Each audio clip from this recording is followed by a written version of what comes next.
Swimrun podcast. I am Chip. And I'm Chris, and thank you for joining us for this special episode where we're going to be talking about undergarments, basically everything that goes under your mandatory race kit. With us today again, we have Annie and Brooke from Swimrun Labs. Welcome, ladies. Thank you. Happy to be here. Yeah, once again, we know that you're going to bring the knowledge, and we're just going to bring, I'm not sure what we're bringing to the table, but thank you so much for joining us again. So in talking about, when we're talking about undergarments, what we mean is if you're wearing a neoprene cap under your race cap, are you wearing undershirt under your wetsuit? What types of socks are you using, which is a question we get a lot. So we thought that we would just break it down head to toe. But before doing that, we wanted to go over what we consider global considerations when you're dealing with anything that isn't, like your shoes wetsuit or something. or your shoes. And Everything goggles. that cannot be seen. Exactly. Oh, I like that.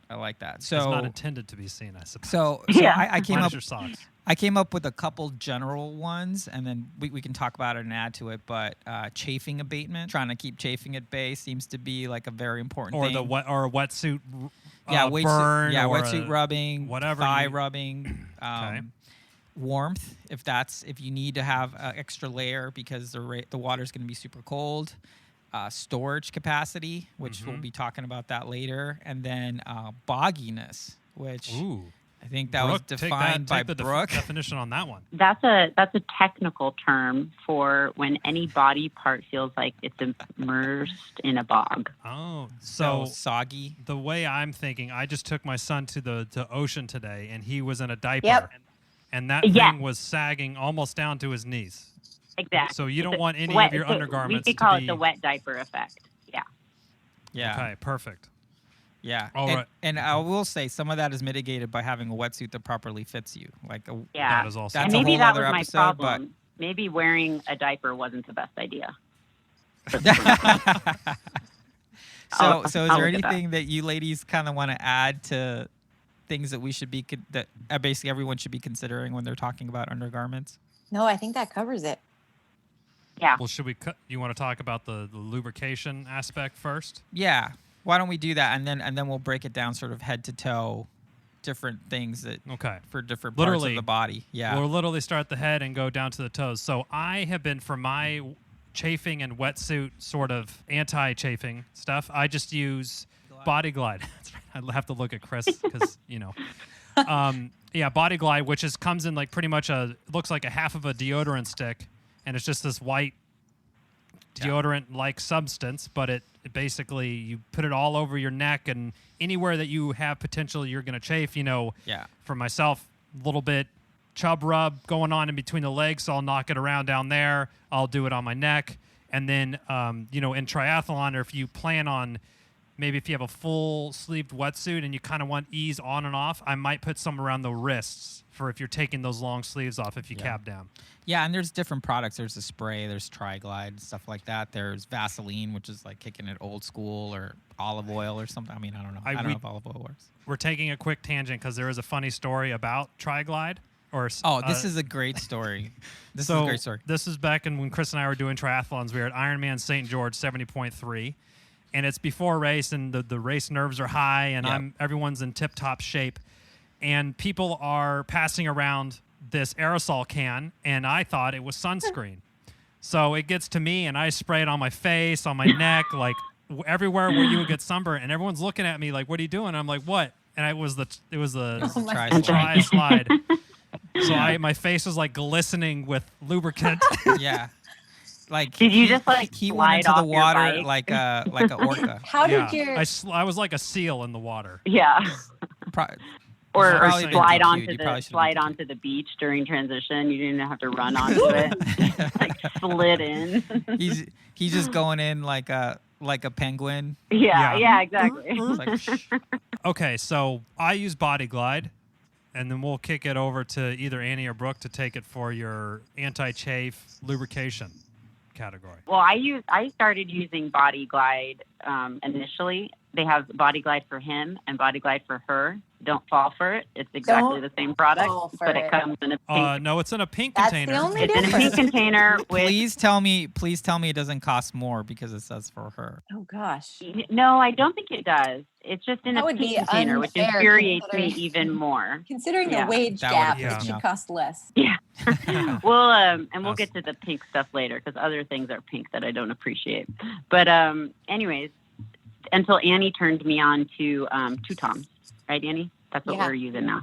Yeah. And actually, I Okay. think the best way to go, because especially for a long course, like there's layers and layers and layers of chafe potential, like in your skin, as you see when you finish this race and you're totally massacred. And so I like to combat that with layers and layers and layers of lube of different brands. And I don't know if this is just my own neurosis or if it's real, but it seems to work. And so Annie, considering like you have never been chafed in a race, it's true. and I have always been chafed in a race. Like I have multiple scars all over my body, and she's just like slipping right out and gleaming. So I think there's something to your madness. Well, I mean, I think that point's well taken. I think for any event, regardless of distance, chafing is a problem. But the longer the event, I mean, that could really. And swim salt water is probably salt water, and you have up and down of your top of your right. wetsuit. The wetsuit potentially moves around a lot. It moves around a lot. You're mixing air in on a like kind of a tight sealed wetsuit, in and out, zipped, unzipped. Like there's so much. I think it's probably the most susceptible to chafing. Totally. And we think about injury in terms of musculoskeletal, usually like our bones, tendons, muscles, nerves, but the skin is our largest organ, and it excuse me, getting passionate and a hoarse throat about this. Our skin is our largest organ, and it's in charge of thermoregulation, which, as we all know, is a huge deal in swim runs. So a significant skin injury, it's like kind of on par with a burn. It's not really something you want to mess around with, not to be an alarmist, but if you cannot chafe, you're winning. I took a couple years of science in high school, but would it be safe to say if you had a rather gnarly wetsuit rash going on that your body is like recruiting more resources to take care of that than it would be to try to regulate yourself? Or is that a bit of a stretch? It's probably like, it's probably taking energy, like mental energy that you're now spending towards complaining about the chafing. all of that, all of the above. And then also literally like our core temperature. Metabolic energy. Is it's regulated with sensors on our skin, and that's where our sweat happens. And we're talking extreme chafage. If we're going to really start messing with this is getting pretty extreme. like a 75% back burn on someone. So my technique is a layer of Body Glide, ample, liberal, and then a layer of 2 Toms Sports Shield on top. Ooh, and then is there any special locations that you lube up that besides like the neck area? I also lube This is when we need the sensor warning. Yep. Oh yeah, we might talk about body parts here. Be ready. Humans have bodies. Here we go. I definitely the neck. I spend the most attention on the neck, and I actually also apply the double layer of lube to my wetsuit as well. I like treat it as another layer of kind of skin, and then I put it in my armpits and kind of along my bra line, and then in the nether bits, of course, in all the creases. Okay. Smart. Okay. And then, do you actually wear a heart rate monitor? No. Okay. Yeah, no, it's just a sports bra type. Yeah. We'll get to that. Sure. We're getting ahead. So another about piece. The heart rate monitor. We spent 5 minutes talking about lube so far. Yeah. If someone's keeping score at home, let us know how we do. Another thing, and I actually got this from Kavika from Team Envol Baywatch, who we mentioned him basically. We mentioned that episode pretty much on every show because it was so rich with content. So check that out if you want. But he got me on to using Rocktape as a layer to put, especially around the neckline, to try to keep chafing at bay. And he swears by it, and I used it for Catalina and tested it in training. It worked great. And it's the thicker one, right? Like a 2-inch or a 4-inch? Yeah, it was thick? like a 2-inch wide, so it won't peel off, and then you just put it when it's super dry. before you lube. Yes, that's huge. Yeah. And if you really want to like have staying power, use alcohol on your skin before you put it on. Like clean it. Yeah. Cool. Oh, I thought you were talking about a beer. Not a beer. Okay. After Casco last year, I was just shopping around town the next day, and I saw this guy with this gnarly neck chafe. I mean, it was like subdermal chafing and bloody and pussy, and I was just like, oh man, what happened? And he said that was the one spot that he didn't put his Rocktape. And he always puts Rocktape like around his whole neck, but he had like missed this like 2-inch part on the back of his neck.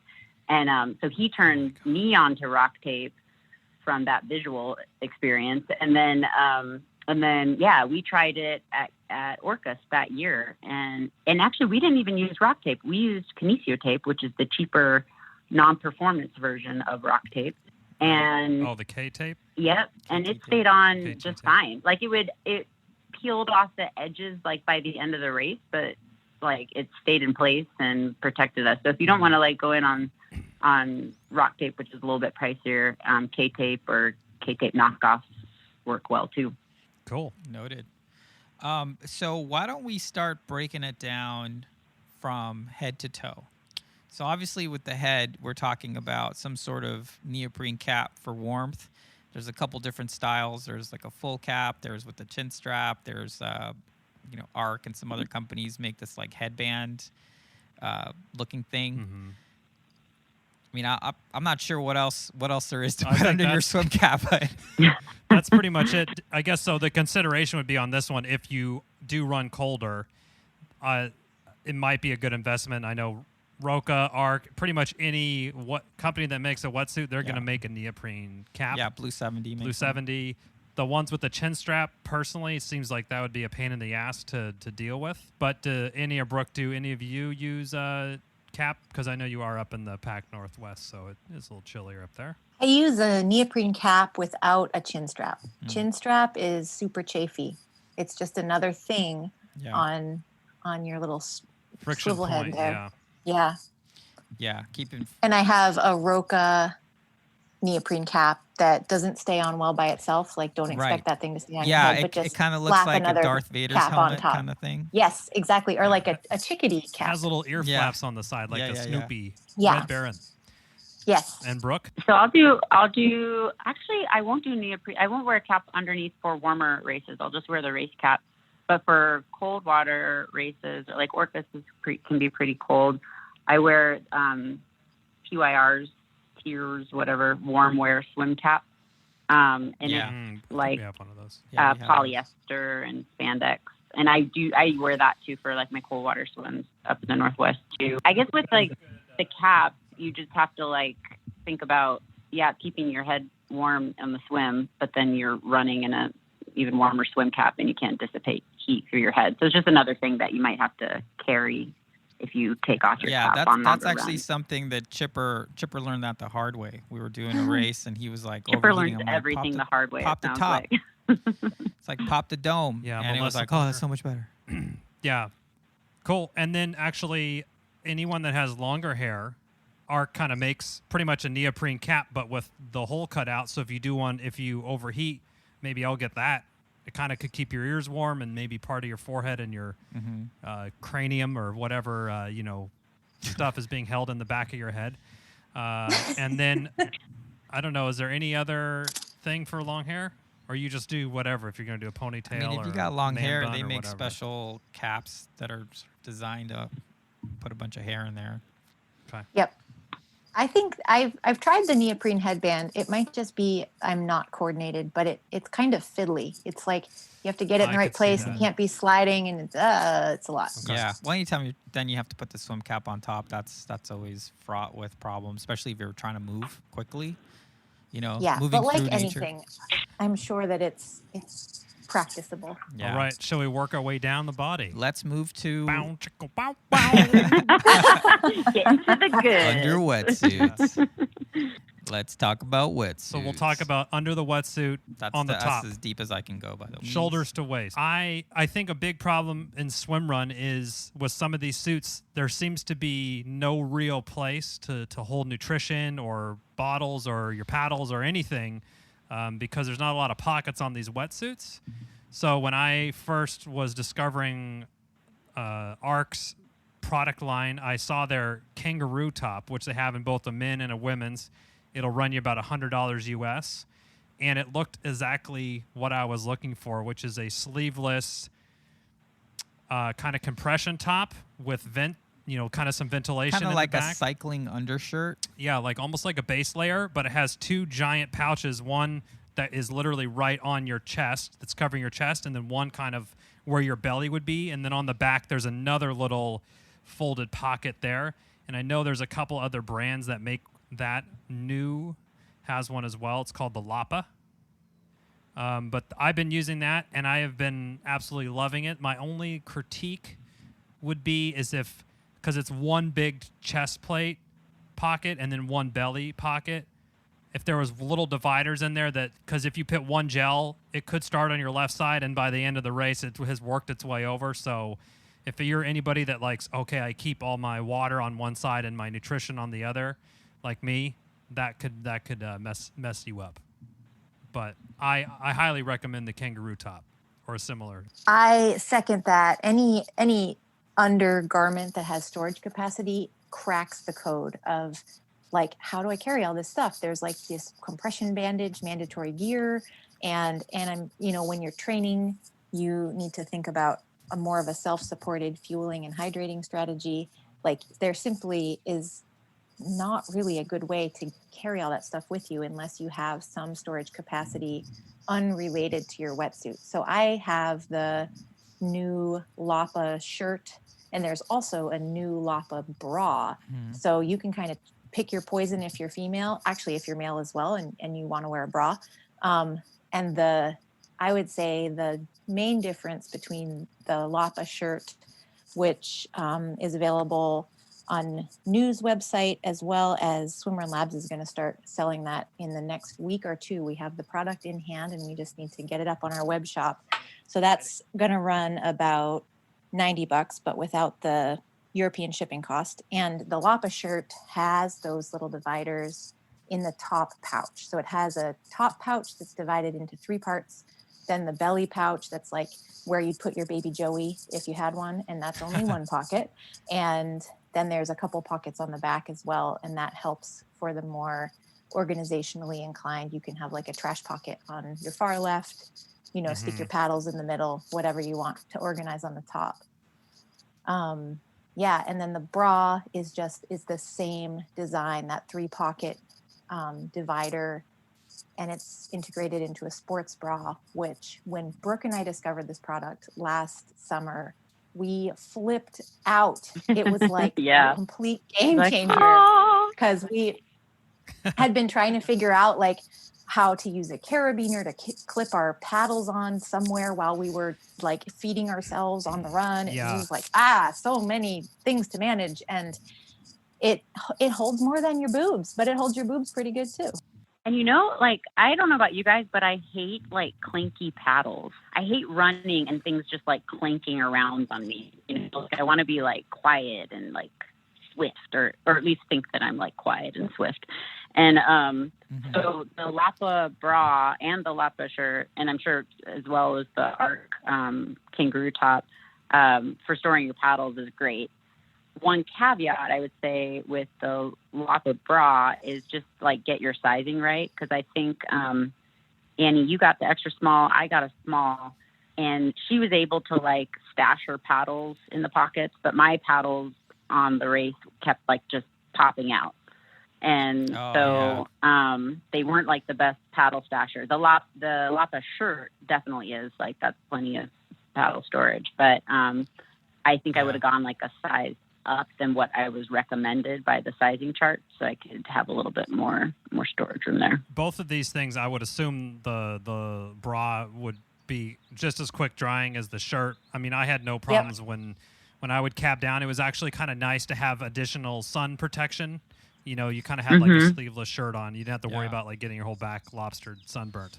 Yeah, so I don't wear an undershirt, partly because you're the Sherpa, you're the quarterback. Chris makes me mule everything. Yeah, so like, hey, can you hold this for me? You carry all of his nutrition.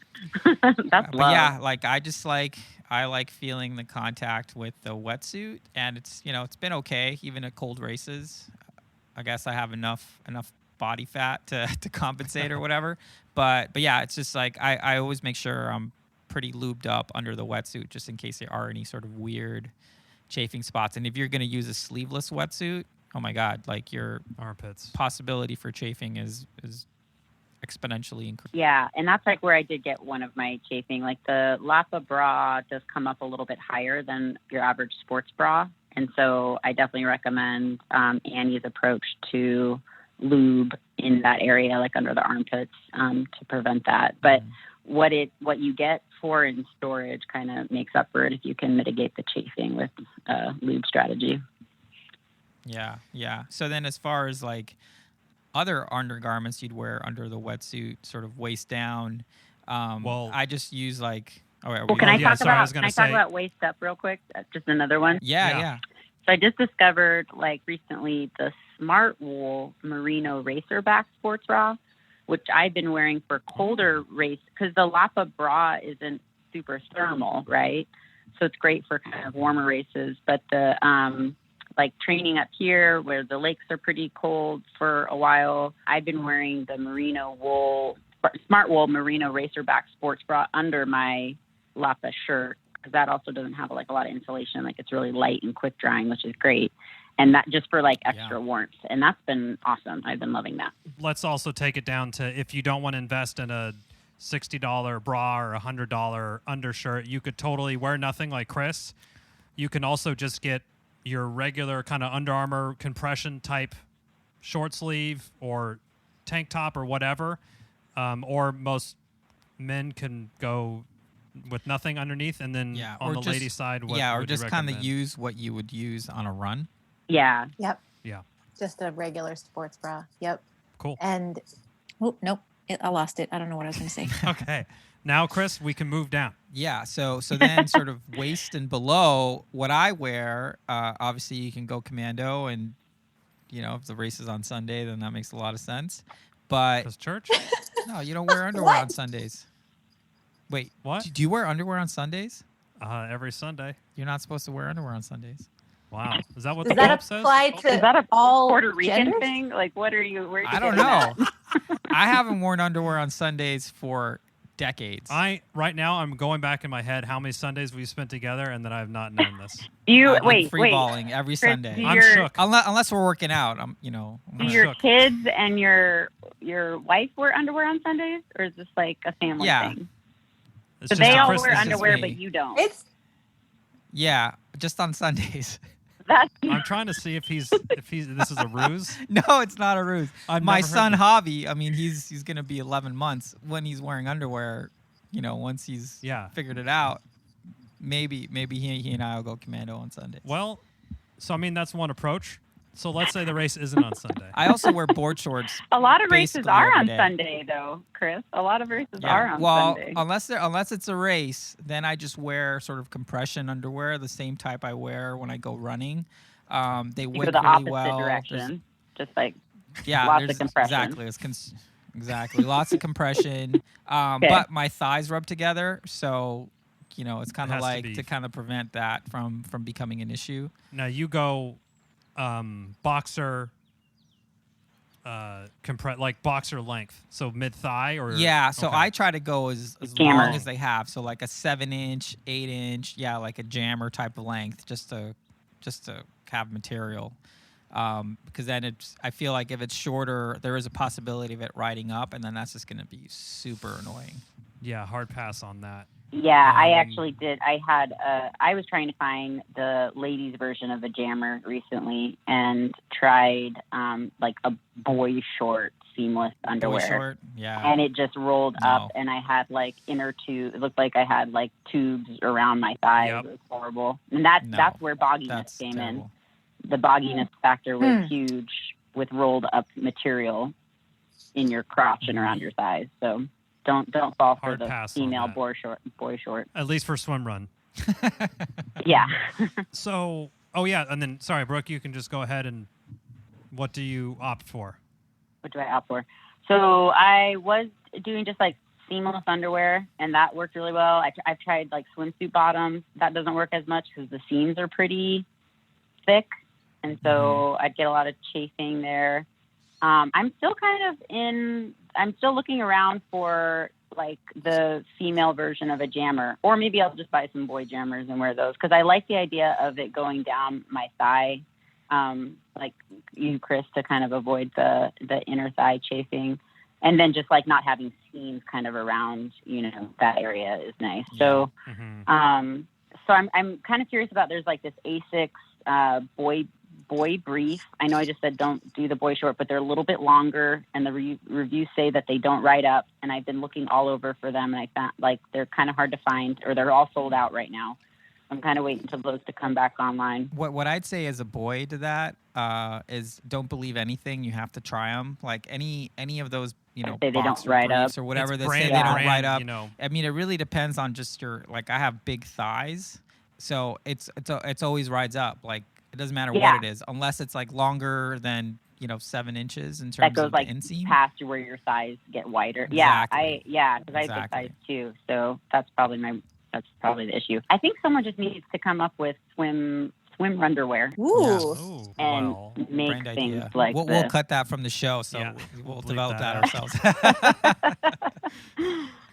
How about you, Annie? Oh gosh, I feel really simple right now. I just wear sporty underwear, and it's never been a problem. Well, there you go. The two kinds that have worked well are, there's a Patagonia woman's, it's like sporty underwear. It's called Barely Bikini, and it's extremely durable, and there's like it's seamless and it works great. And then I also tried, there's like an ex officio. All of this stuff is kind of like meant to be travel underwear, like drains really well, dries quickly. That has worked fine. No further comments. But you have tried a real minimalist approach. Yeah, I tried Commando on a Sunday, and I did not like it at all. But my spouse also tried Commando actually last Sunday, and he wanted me to share that on this episode. Yeah, so, I mean, I have tried Commando, not with a swimrun suit, but with a regular wetsuit, like a tri suit. And I didn't like it. Who am I? Am I just some like uptight prude that I never have thought about not wearing underwear? I don't know, man. Yeah, you are. Because I've never done it, but I've at least thought about it. So you are the only person here who's never thought about it. You know how many emails we're going to get? Like, Chip, dude, like, you got to get on no underwear train. Yeah, just drop trap. Up, dude. Chip, I think it's a rite of passage. I mean, we're all the old fogies here. Actually, I'm not sure. So I similar to Chris, wear Hanes makes some Fruit of the Loom, Under Armour, Nike. Everybody makes, probably a 5 or 6 inch inseam underwear, like compression thing, and pretty much the same that everyone wore. I sometimes will wear my Speedo. I wore that on my last little swim run practice that I did, and I will agree with everybody else. It is a little of a thicker thing to wear underneath, so it does look kind of silly under your, depending on what wetsuit you have, you can just get like this kind of funny underwear. Oh, we're talking like about panty line. Oh, wait, yeah, so we're talking. Are you really concerned about panty line when you cross the finish line? I'm just mentioning it, and it is thicker, like the seams and stuff. That was my point on there.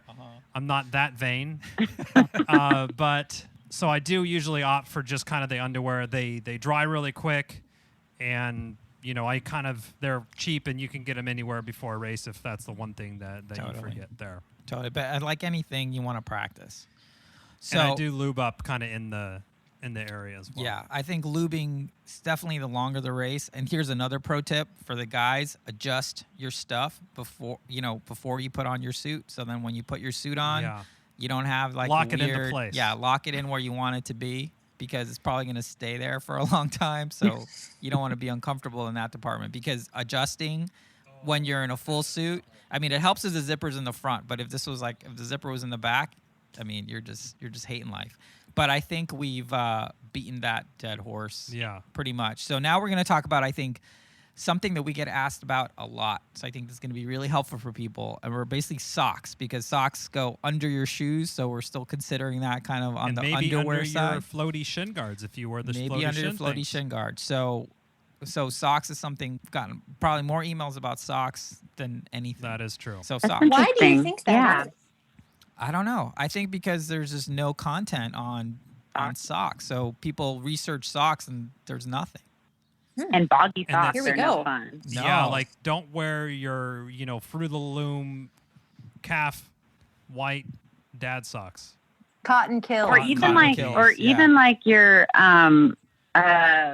like the Legos that have like a little bit of like a padding on the forefoot and a little bit of padding around the heel. Not padding, but like extra material. Yeah, like hiking socks kind of thing. No, they're running socks, like runner socks. Like they're called the Legos. Cushioned running Oh, socks, okay, with like padding under the forefoot. Because that will increase the boggy factor as well. So this is one of those places where you don't just wear what you would normally wear on a long run. I think it's a little bit different. And I think you really want to experiment with what's going to work for you. And I think it's the combination of the shoes and the socks, because there is some interplay.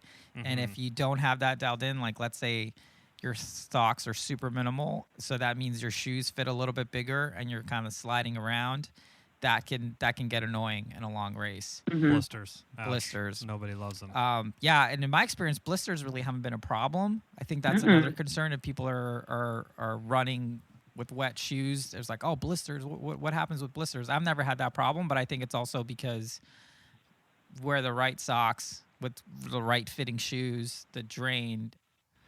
Yeah. I've never had a blister problem either. Sauce. Have you guys? I've never had a blister. Even no. Even on our like faded first swim run where we wore all the wrong things, we didn't have that. I think the perception of that blister rate would be extremely high. Could be why the sock question is so pressing. Yeah, but I wonder if it's not high because you get those swim breaks. You take the pressure off and you get some cooled water in there, and because I wonder if other swim runners get blisters, because it's never been a problem, but it is on like really long runs, but not on a really long. I can do a swim run twice as long as a run and get a blister on that run. Huh. So we'll have to do a little mini survey to see what people say. We're 0 for 4 on the swim run blisters here. Yeah. Where I started with my socks, I have these kind of like cycling socks that go right to kind of mid calf that are by Swiftwick. Yeah. And then I also have D feet ones as well. They're I don't know the material, but they're not cotton. Yeah, it's a polyester, probably something. Yeah, nylon polyester. And they stay up. They don't move around. Once they're on, they're on. They don't give a whole bunch of compression, and I liked them. And then I tried recently, because with those, I actually was wearing the floaties. Zone 3 floaties. So I didn't think that a full sock would be necessary. But then when I knew I was going to ditch the floaties because I had the Art Keel Big Daddy pull buoy, I wanted something to protect my shins from, rubbish around on the trail or getting out. So I actually got those CEP compression socks. Yeah, and by got he means I lent him to him, and I've never gotten them back. So he got them. I'll go into my house and I'll bring them out. No, you can have them at this point. But yeah, so Chipper. So I run regularly in knee-high socks just because I don't know, I like it and I feel like it keeps like ticks away or whatever. So I had a whole stable of. I got to test a bunch of them. Yeah, so you tried Stance, you tried 2XU, you tried CEP, and CEP were the ones that seemed to. Yeah, what are those retail? Those are probably $60. They're pretty expensive. Or something. They're like $50, $60 for the over the calf ones. And they do have compression. They didn't get boggy. I wouldn't look for socks to provide warmth really on your calves or anything, but I have never really worn the knee-high socks before, so that wasn't something that I had tried for preventing cramps or anything. But I think currently my race kit moving forward will be those knee-high socks. Yeah, and there's a couple of brands that make them. And do they provide any warmth? Like if you were to use them as a warmth factor? I would lean to say no. Well, definitely the CEP ones are really thin up top, so there might be another brand that's a little bit thicker. So I just got some of the Utila, this is a totally correct way to say it. Jococo. Mm-hmm. Yeah, they were selling those at Catalina.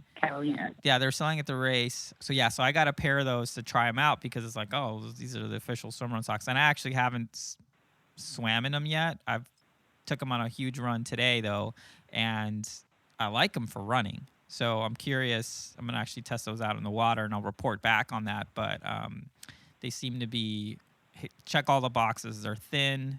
They have some compression. They're a little bit thicker than the CEP ones, so they'll have a little bit more warmth. But TBD. I just got a mental image of Chris on a Sunday in his Utila compression socks and underwear and nothing else. No, I didn't get actually that full vision. I just got the other compression sock. Gotcha. Things just got awkward. Chip, I am on your team when it comes to Swiftwick socks. Ooh. They're the best. And they're a cycling sock. They're the model that is the best, I think, is the Aspire. It's thin. It does not have that like metatarsal padding or heel padding that's going to get all spongy and boggy. It has a bit of compression, and it comes in all kinds of different heights. So you can get it as like an ankle sock, which overall I would not recommend. I think that's actually how you would get a blister in swimrun, is if you had an ankle sock that would allow sand and stones and debris into your I feel shoe. like we all can say with fair confidence that you probably should avoid an ankle sock just because of I don't know. the amount of debris and shit that can get in you haven't gotten to Brooke yet. I might disagree with you. Oh no, I spoke too soon. Oh my, you're contrarian. Yeah. Yep, she is. So and they come in all kinds of different heights, and they are seamless in the toe, which I think gives them the leading edge over the defeat socks, which are kind of a similar type of sock, but they have a seam in the toe, which can bug you over a longer time. And I would be curious for you guys to try. I am so not a calf high sock gal, but you guys sound like you're on board with that. And the Swiftwick actually does have a knee high thigh high sock. Ooh, that's something. No, it's knee high. It's knee high. Oh my gosh. Definitely for that was really after That's dark. like when you're going from a run straight to the club. Did I say thigh high? Thigh compression That is not what I meant. I usually hook that to my arc garter belt. Yeah. Yeah. And I'm the hit after the party. Your mini skirt wetsuit. It's a whole new swim run I'm envisioning. I like it. I see the Aspire 12. Yeah, that's like the knee high. The knee high. They suggest snow sports or run. So or swim run. Is that the type of sock you would wear when you went skiing the other? Oh, nope. I wore a thicker sock than that, but that's another story. So that's off topic, Chipper. That's the problem I have. I have a feeling that Brooke is going to just flip all of our recommendations on their head. Wait! Before the Brooke storm is unleashed, in terms of if you are looking for warmth from a sock, I do, because I live in a rather temperate area year round, the Pacific Northwest, Washington.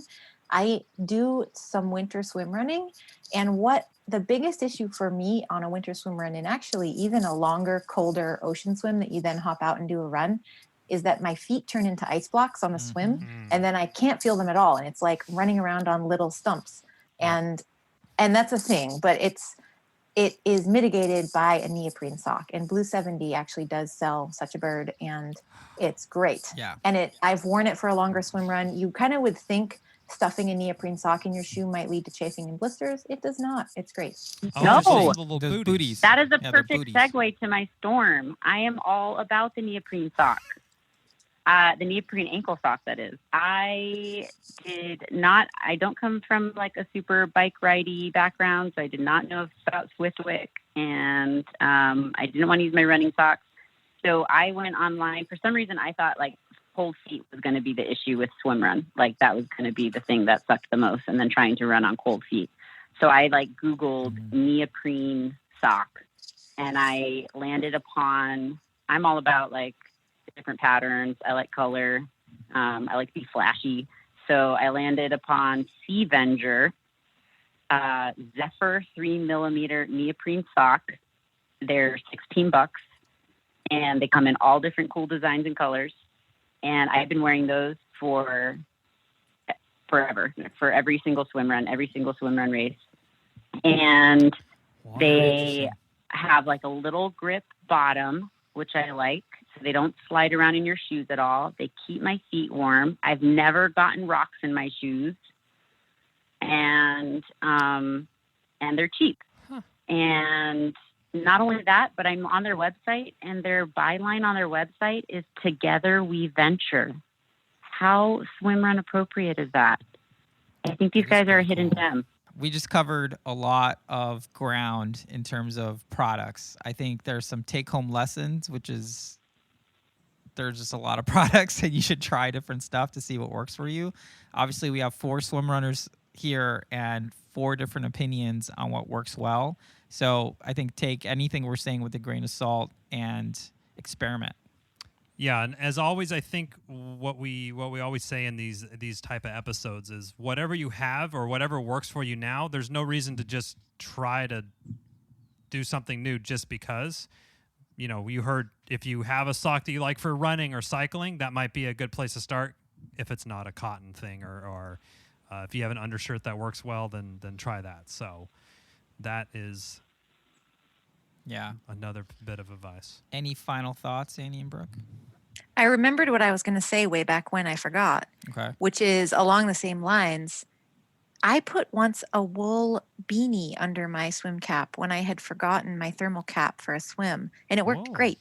So again, like going back to the, like, use what you have at home. It is worth a shot at least once to see if it'll work for you. Yeah, I mean, that's a good point. Like high quality wool has, a lot it of great properties. It keeps a sheep warm when it's wet. Has a lot of great properties.